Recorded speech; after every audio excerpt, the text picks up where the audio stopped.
Саламатсыздарбы? Мен Кыргыз Республикасынын жаран болом.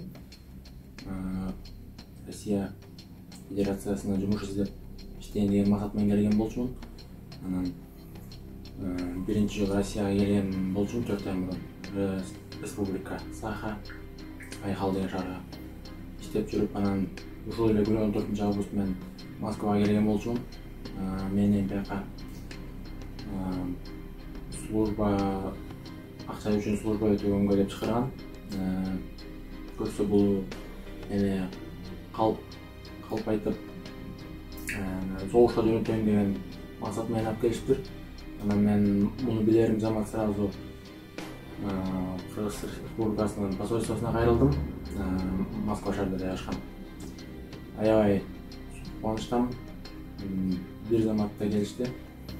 Жардам беришип, эч кандай тоскоолу жок, мени чыгарып кетишти военный частьтан. Аябай жардам беришти, мен аябай ыраазымын чын жүрөктөн. Аябай кубанычтамын ушундай мекендештерим бар болгонуна. Чоң рахмат силерге.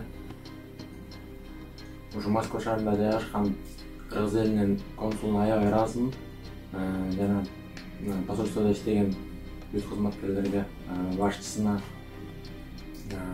аябай ыраазымын. Аябай чоң жардам көрсөтүштү. Ачык айтсам, ушу менин жашоомдо аябай чоң маселени чечип беришти. Аябай ыраазымын.